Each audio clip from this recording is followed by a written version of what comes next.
last night, and there was a bunch of text messages. I got an old flip phone, and it must have been from some young girl. There was about 15 of them. Wanting to hear from you. I love you. I miss you.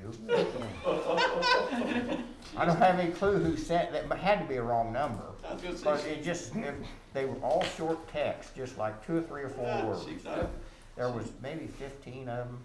It sounds like some young man is exceedingly smart and gave out a different phone number. Well, I don't even know how to bring those messages up, but I opened it up, there they were. Oh my gosh. Oh my God. Yeah, I'll give you a call. Here's my number. Voices from the past, Jim. I doubt it. Somebody's gave out your number. Or somebody thinks they have the right number.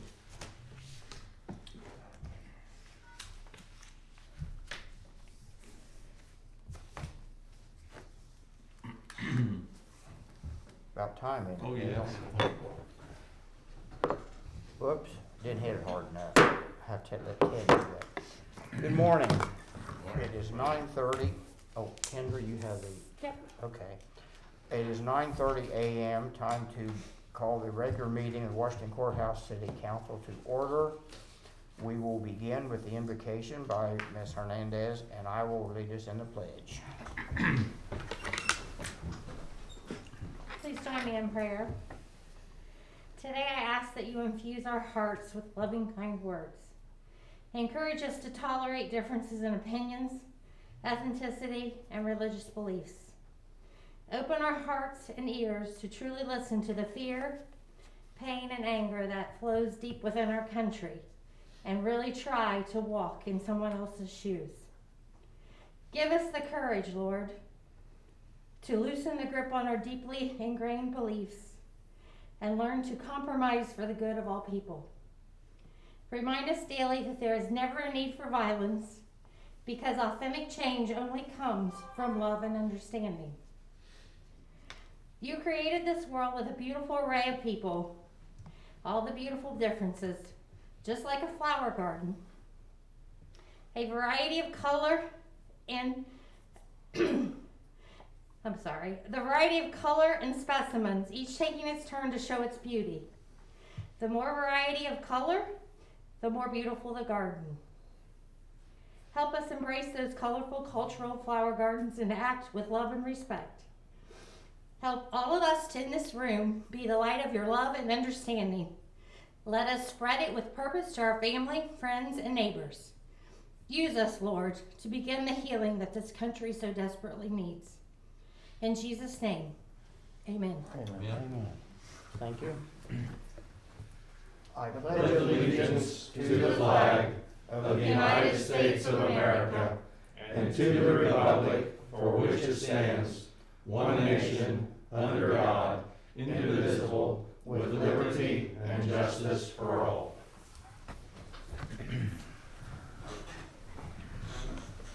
Let's see, roll call, please. John. Oh, you want me to do it or you do it? Oh, I thought you. Yeah, I just need you for technical assistance. Okay, that's got her hands up. Johnson. Here. Hawk. Here. Lynch. Here. Blair. Here. Schultz. Here. Hernandez. Here. Chrisman. Here. Let's see, next is the approval of the minutes of the regular council meeting held January 13th, 2021.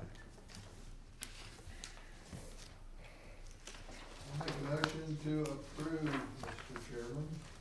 Thank you. Second? I'll Anybody? second that. Thank you. Roll call, please. Johnson. Yes. Hawk. Yes. Lynch. Yes. Blair. Yes. Schultz. Yes. Hernandez. Yes. Chrisman. Yes. Next, business session, communications, Mr. Dennon. None. Thank you.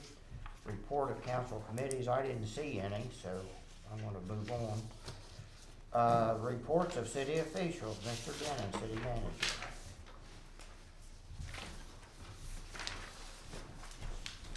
Thank you. We're a few people short in the building this week, so we have been, doing things that we haven't done in quite some time.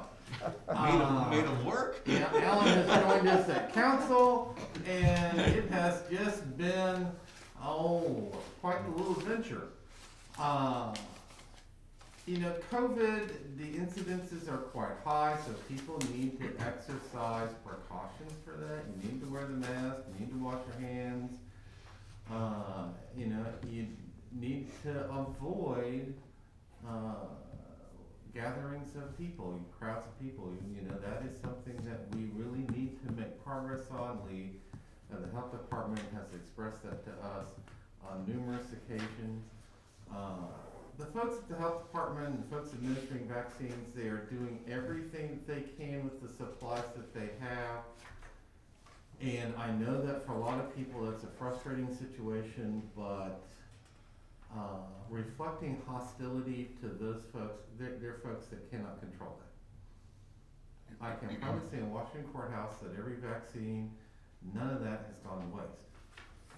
They get it, it goes in a person, and for those ladies at the health department and the pharmacists in town, they have done an exceptional job, and I'm incredibly proud of them, and we ought to be grateful for them. Our work at the wastewater treatment plant has continued. In fact, in a lot of respects, this winter has been a pretty decent construction season. We did have a little pipe conflict we had to deal with the other day, and I wrote you gentlemen about that. But we are marching along there, and I would really also like to compliment the street department. This is the time of year where they get called out on a lot of weekends and a lot of evenings, and those folks do a wonderful job. And it can be, you know, thankfully we haven't had a hard winter this year, but in a hard winter that can be, you know, a lot of burden. They spend a lot of time away from home. Would like to thank you gentlemen and wish you a good day. And ladies. Any questions of Mr. Denon or comments? Moving on to the Director of Finance, he's not up here, is he, Joe? No, he's not. Mr. City Attorney, Mr. Piston. Thank you. I've seen everybody signed up. We'll move on. Legislation previously introduced. Item A is resolution number R44-2020 is tabled. I guess we'll leave it tabled. We'll go on to item B, ordinance number 1-2021, second reading. I'll move to replace ordinance number 1-2021 on first, or second reading, I'm sorry. I'll second that. Thank you. Any discussion? Roll call, please. Johnson, Yes. Hawk, Yes. Lynch, Yes. Blair, Yes. Schultz, Yes. Hernandez, Yes. Chrisman. Yes.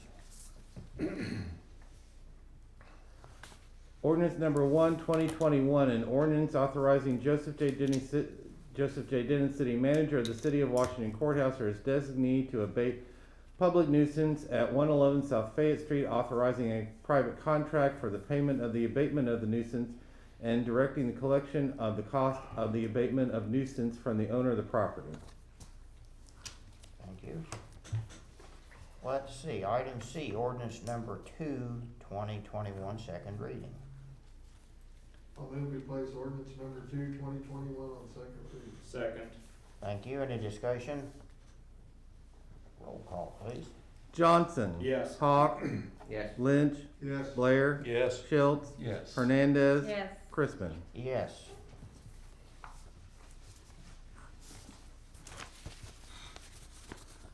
Ordinance number 2-2021, an ordinance authorizing Joseph J. Denon, City Manager of the City of Washington Courthouse, or his designee, to abate public nuisance at 113 South Fayette Street, authorizing a private contract for payment of the abatement of nuisance and directing the collection of the cost of the abatement of nuisance from the owner of the property.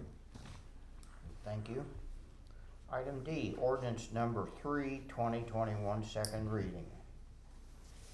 I'll move that we put ordinance number 3-2021 on second reading.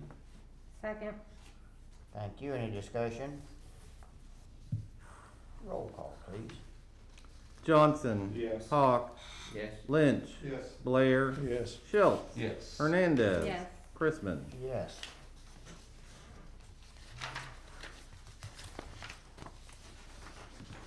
Ordinance number 3-2021, an ordinance authorizing Joseph J. Denon, City Manager of the City of Washington Courthouse, or his designee, to abate public nuisance at 147 East Court Street, authorizing a private contract for payment of the abatement of nuisance and directing the collection of the cost of the abatement of nuisance from the owner of the property. Okay. Mr. Denon, you did a good job. Thank you. New legislation in writing, I see none. Miscellaneous is next.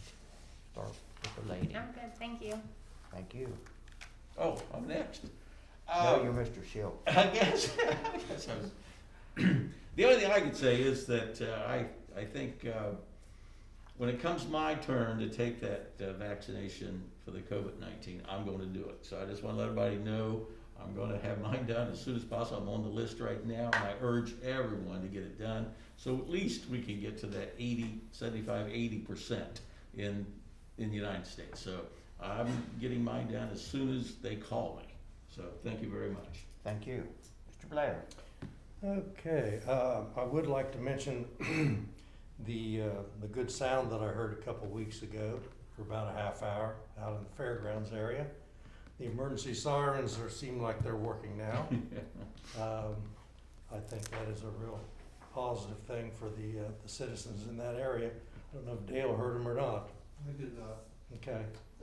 Sound like you needed a siren out in your area then. Yeah. They were very loud, very, very clear. Oh, yeah. And the only other thing, Mr. Chairman, is I was just curious, the signs at the points, the one out by the First State Bank and then out by the service station, I don't know who is responsible for what is put on there, but with everything going on, I thought maybe it may be a good idea to put something to do, a picture of wear your mask or something as people are coming into that area to make them more aware of the seriousness of what we have going on in our county. So with that, that's all I have, Mr. Chairman. Okay, thank you. You're welcome. Mr. Lynch. Good idea, Mr. Blair. Good idea. Who does take care of that? Is it the downtown group or? No, we do. Okay. The original one was at what I call the Hartley Point. Several citizens talked to me about some sort of sign where nonprofits or charitable organizations or events could be posted. And the first one we did was out at the point, and Doug Lindsay and Scott Brown made that sign bracket, and we put that up.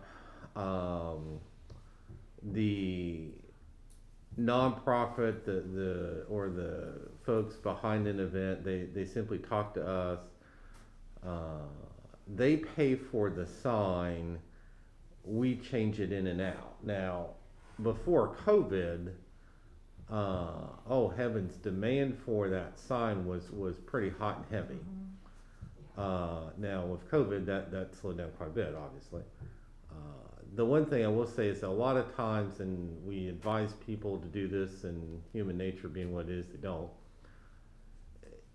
they put too much information a lot of times on the sign, and you only got a limited, if you're going to have, I don't know, the quilt show, you can't give 50 details about the quilt show and stick it on the sign, otherwise the person's got to run around the block 20 times to actually read it. Cause an accident. Mm-hmm.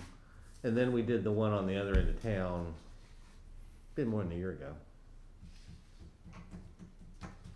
Okay, thank you. Mr. Lynch. Sorry I interrupted you. No, it's okay. Good to know. I didn't know he did that either, so I learned something. I was just gonna say, to back up what Mr. Denon said about people being unkind to healthcare workers and so on about vaccines. And I understand everybody wanting to get a vaccine. It's not their fault. Anyway, I mentioned to some of the students at the high school about healthcare workers getting sort of verbally abused and so on, and I thought it'd be neat to have some way to recognize people who have lost their lives because of the virus. And I think we're up to about 30 in the county. Anyway, I had different ideas about what that, and of course, kids came up with better ideas.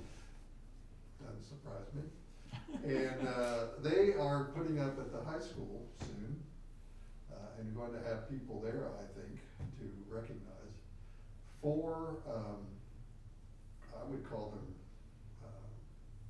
lights that stay lit, or they're solar powered, and so they light up at night, to represent first responders and healthcare workers and those who have lost people, plus those survivors, and to tell those people how much we appreciate them and think about them. So I thought that was a great idea from the students, and it was their idea.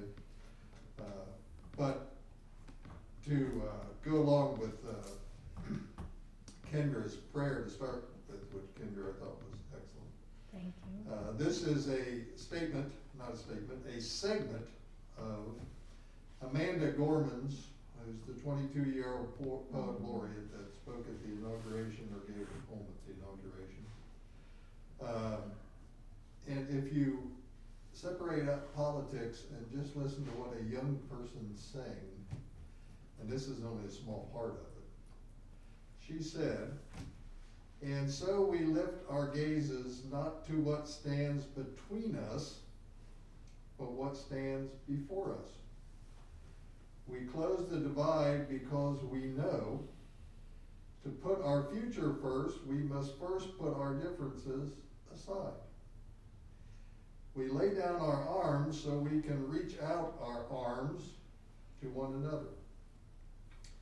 We seek harm to none and harmony for all. Let the globe, if nothing else, say this is true, that even as we've grieved, we grew.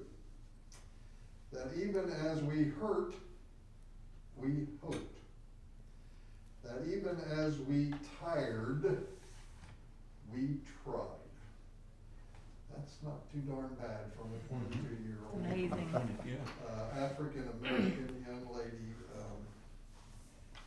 And I hope that's what young people are going to do, because we as older people haven't done a very daggone good job. That's all, Mr. Chair. Thank you. Now, is she trying to give you competition as a poet? It's a whole lot better than I am. You do fine. You did really good. Thank you. Mr. Hawk? No comment. Mr. Johnson? Well, thank you all for excusing me last week. Luckily it was not COVID, it was food poisoning. Good. But once again, I think that continued vigilance by everyone, including, myself, is just so important. I know everyone wants the vaccine, and I'm a little bit further down the list, I think, than Mr. Schultz in getting that. But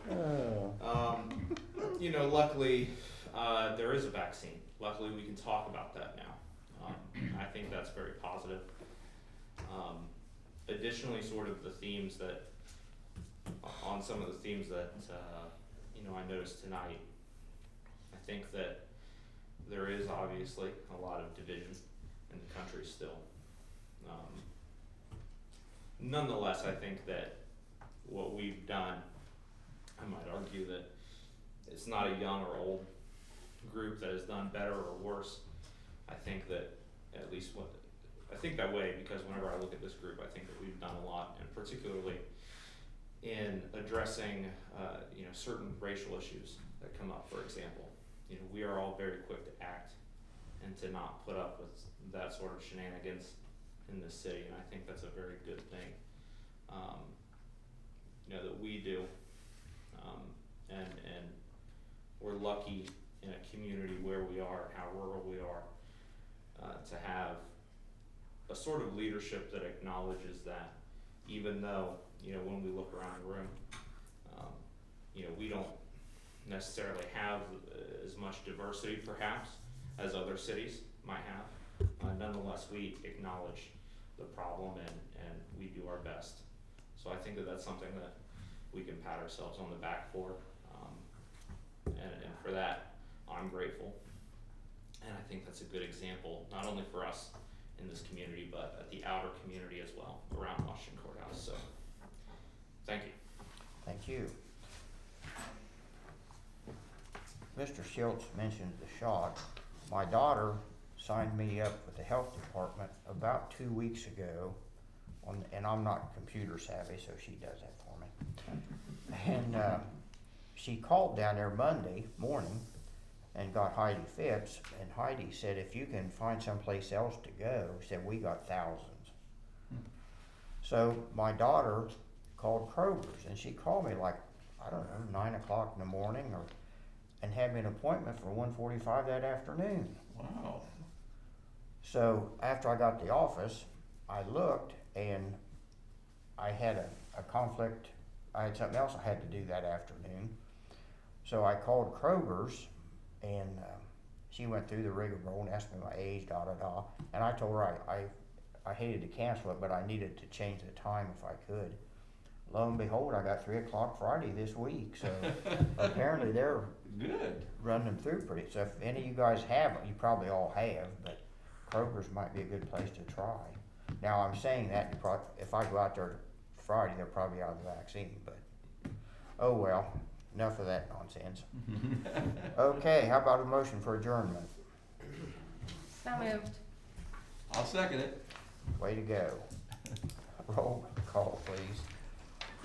Johnson, Yes. Hawk, Yes. Lynch, Yes. Blair, Yes. Schultz, Yes. Hernandez, Yes. Christmas. Yes. We can't start for That's it. what, another 8 or Are we 9 off? minutes?